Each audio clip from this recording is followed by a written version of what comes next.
I feel like they've contradicted themselves, or at least put themselves into a very small space to try to succeed in today's NBA, or at least what I know about it. Well, I mean, I think the disappointing thing is, Noa Essengue could be a great player in 3 years, 4 years, 5 years. Who knows? I mean, he's so young. He is what he is. He's a project. The problem is, the frustrating thing for me is just the lack of urgency, especially in an off season where urgency is needed in the Eastern Conference, because it's kind of right there for the taking. And you see what Orlando's doing. You see what Detroit's done the last couple of years to set themselves up in a good position. I mean, no Halliburton, no Jason Tatum, no Dame Lillard. It's just kind of screaming, hey, who wants to step up and become, king of this yard? And for them not to understand the urgency, forget about not understanding the importance of this draft, which we all saw play out throughout this season. It's just kind of like I said, like I wrote, it's just a meh pick. It's just hey, we're just going to kick back and stick to our tunnel vision, and everything else around us be damned. They are a bureaucracy in that they take forever to pivot. And that's been part of the problem here during this Acme, if you will, regime, Joe. I got a couple of questions for you, but I'll start with the most pressing one for me. How likely is it that they draft and stash this kid? Essengue? Yes. Or tonight's pick? No, Essengue. I'm talking about Essengue. Oh, no, he's not a stash. Okay, no, he's definitely going to play for the Bulls next season. Yeah. I just want to make sure. 100%. You'll see him in Vegas in a couple weeks. Okay, that was my first thing. The second thing is, when he was explaining to you what he learned from Indiana, you and the assembled media, about how they needed a bunch of two-way players that could run, and they didn't, and you asked the question, and he talked about not players that could be hunted on defense, like, as you put, got hunted in that Miami game, the playing game. How is Josh Giddey not that player, or am I seeing something different than what everyone else is seeing? No, he is that player. But, I think, no team is going to have guys that you're always going to be able to hunt someone down. I mean, the bottom line is you can hunt Halliburton down. The problem is he's got some defensive guys around him. You're always going to have guys you can hunt down. You want to limit that as much as possible. But they have almost every guy you can hunt down on that starting five. And that's the problem. And I get what they're trying to do. And again, more frustration because they're looking at this model of Indiana and they're saying, well, we were out in front of it too with building from depth, and that's what Indiana did. Yes and no. Can Essengue be Pascal Siakam? Who knows? I mean, that's years down the road. Can Buchelis be something special in the front court that Indiana doesn't have? Maybe. Who knows? But the one thing they can't say is, I mean, defensively, you could hunt a bunch of different current Bulls down. So for them to throw that Indiana comparison out, the only comparison is you both play with pace. After that, Indiana's got a dude. Whether you like Halliburton or not, he's a dude. And he showed that throughout the playoffs, putting on one of the all-time historic performances as far as big game shots. And so I think they feel like they're close because of the model of depth and high pace, but they're missing so many other key parts of this, and that's a go-to guy, that's physicality, that's the defensive part of this. So, I knew the Indiana name and brand was going to come up in that press conference yesterday. I mean, Joe, we were all thinking about the finals. I think even watching the tape that we saw of all these prospects during the draft, that's what came to my mind. I'm thinking, oh, well, in the German league, yeah, you have space to work with in the lane because nobody's there. That's not happening. You're trying to see how all this fits, and that's not a diss necessarily on what Essengue does. It's just how you're seeing it come together. The other thing is the Pacers' talent. Like, that was suffocating defense. Absolutely just stifling defense, especially in the first half of even Game 7, before Hallie goes down. Game 6, a wonderful example, where they can't run any other offense. So then you're having to rely on guys making those outside shots like Caruso. And I'm not in a position where I trust, say if they get in that position, if they're in this position and we're trying to run our offensive set and you've got the guy, you're forcing Patrick Williams, we see teams force Patrick Williams open on the outside. You're not confident in him making those shots necessarily. You're not confident in anybody having that kind of stifling defense on the Bulls. Like that's the part of this that I have so much trouble translating, is I feel like my mind got broken watching those finals where now I compare everything to that. And I'm trying to see how it fits in, and I can't do it. No, and to your point, we saw what Indiana was doing, and that's against a very physical Oklahoma City team. So, I mean, that even made it more impressive, especially that first half that you brought up. That this was a Game 7 against a team that is also very physical. And Indiana was doing things that were like, whoa, until Halliburton goes down. And, so the Patrick Williams element of this thing and the thing you brought up, as much as you want to rip on Patrick Williams, he's a much better shooter than Essengue is too. I mean, and they basically drafted a guy that they feel has to replace Patrick Williams, a guy they extended last year. And it's a mind-breaking exercise trying to understand, A, what their long-term plan is, and B, why they think it can work. I mean, I kind of see the plan. I don't think – I think it's flawed. But then for them to think this will actually work, constructed as it is, that's why if they don't – and by all accounts, inside the organization and outside the organization, they have been aggressive the last month especially with trade talk.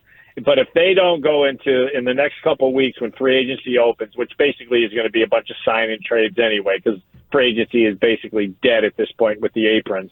It's all about sign and trades. And so if they don't go into it doing what other teams have said they've been talking about and come out with this is just our roster, and then the guy we picked tonight is we either traded out and didn't pick anybody or was a draft and stash, and this is it, my God, just hand in your resignation before fall camp. Joe Cowley joining us here on Rahimi and Harris, the Sun-Times Bulls reporter, the man who asked the tough questions in the press conferences. And there's many tough questions to be answered. Not sure that we've gotten satisfactory answers. Actually, I know we have not gotten satisfactory answers so far. So you talk about the trades, and I'm lining them up, right? The idea that Kobe White could be moved, the idea that Nikola Vucevic could be moved, the idea they could find some way to get out from under Patrick Williams' contract. How would you rank the priority of what maybe it should be for the Bulls and what the reality is for the Bulls for those moves? Well, I think the first thing is the Golden State with Kuminga and Vooch and some kind of package. I think that's still very much alive. I think that will continue to be talked about. Both teams have to do something if they want to better their situation. The Kobe White or Lonzo Ball trade, I mean, that's kind of been ongoing. Lonzo Ball, they've turned down a couple Lonzo Ball trades going back to the night that they gave him the extension. They were turning down deals. So, I think all of that stuff is in play. It's fluid. It's ongoing. And the problem I have with the Bulls is they don't seem to dictate the action as much as they react to the action. And so I think some other pieces will have to fall, and then there'll be that team that gets aggressive. But I definitely think everything is play. And the only way Patrick Williams is getting moved is obviously in a package with whether it's a Kobe White or it's an Ayo or if it's Alonzo. But they have to clear out that guard room. And when you just look at the roster right now, Essengue is part of it. You're going to resign Getty. That's going to happen. However you want to do it, it's going to. So you're at 14, and then they're going to use that exception to the trade exception to bring in one other guy. So there's your 15 guaranteed contract. Yep. So that's why tonight is just a throwaway. I think they're going to completely try trading out of the second round. Because if you stash a guy, things just get a little too tricky. You have to feel really good that this guy's not coming over and he's worth it. So I have a feeling they're just going to try completely trading out. But yeah, they have some. This can't be it. Just please tell me this can't be your damn plan. That's how I feel, because I can't put it together, and I know I'm not. I've got some intelligence. I mean, I'm in journalism and radio, so that's debatable. But some. Right. This segment is brought to you by almostfreeteeth.com. Save on dental implants today. Joe, so you just brought up a great point because you feel like maybe they're not forcing the action as they should. Let's go back to the draft last night. They make the pick, Essengue. Yeah. Immediately thereafter, you find out that the Pelicans' unprotected pick for next year gets moved in a deal. Next year, too. How confident are you that the Bulls even discussed, were involved? That could have been them, because if you can get the Pelicans' unprotected pick for next year, how can you not be all about that action in life to trade down 10 spots or so? Yeah, I mean, I know they were in talks in looking to trade up, and I like when Malawash was falling, I was like, please, just see what your weakness is, understand what this kid's about, be aggressive and go get him. I don't know if that's what they were trying to do. I know they liked him a lot, and they were surprised that Brooklyn passed on him at 8. And then obviously, I know I don't even think he was like realistically in their draft area on the board of because they just had a feeling this kid was climbing. I know there was some talk about Con Knipple. He was a pipe dream. I mean, again, you would have had to be super aggressive and giving up too much for him. So I know they were talking, and then Mark Eversley admitted to that because I even asked him, was there any talk about moving up? And they said they were talking to 3 or 4 different teams. But yeah, I mean, to your point, if that's there and it was just one pick after you, and again, we don't know the background. We don't know what New Orleans felt they know about Queen, what they don't know about Queen, what the Bulls know about Queen, and that's where things get. Because, you only see the film, you only see the skill set or what you deem the skill set and what you feel can translate. You don't know the background. And his background may have been really good for New Orleans, where they said, hey, we know what 26 is about, but we're throwing our chips in now on this kid. So, again, until you could see the background reports and what teams really felt they know about somebody, it's hard to say how hard they want to go after them. We're talking to Sun-Times beat writer for the Bulls, Joe Cowley, and the host of the Bulls Recap podcast on 670 The Score with Rahimi and Harris. Joe, I know you were asking Mark Eversley a lot of questions about just how this team is being built. And you also were one of the first ones to point out the significance of when they parted ways with Peter Patton, the noted shooting coach and development coach for this team, who right. Kobe White, Io DeSumo, guys like that, really credit with their improvement. They said they wanted to improve from within last night.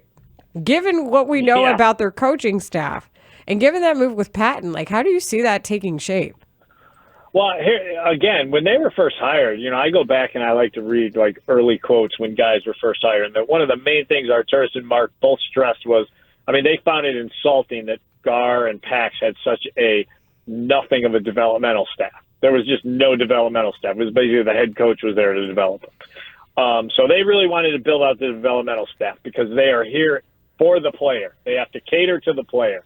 And then yesterday to get that answer that, we're just going to promote some video guy and he'll be on the developmental staff. And we got some guys that have been on the developmental staff, but doesn't look like we're really going to replace the guy that at least 5 players I talked to in the firing swore by and said really changed their, not only fundamentally the way they shoot, but their idea of shooting and good shot, bad shot, when to shoot, when to be aggressive, all that kind of stuff, when to attack closeouts, all that kind of stuff. So that was a little disconcerting that you said you're here, for the player, but when it comes down to it, if a guy's not a yes man and you fire him, you really didn't go out and get let's get the next best guy out there in the NBA to do this job. So that was a little disappointing, and maybe that changes. Maybe someone comes free, or something happens where they see over summer league guys aren't developing or aren't the coaching staff isn't vibing, so they go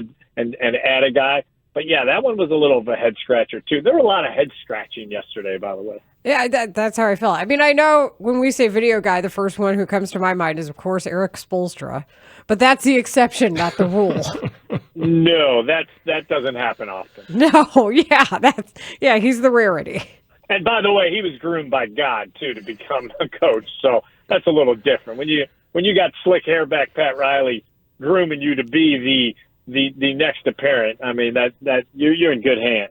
Joe, before we get you out of here, I got to ask, because now that the draft is 2 days, I was very much underwhelmed by action last night. I wanted some trade action, you know, if not the Bulls, somebody else, big things popping.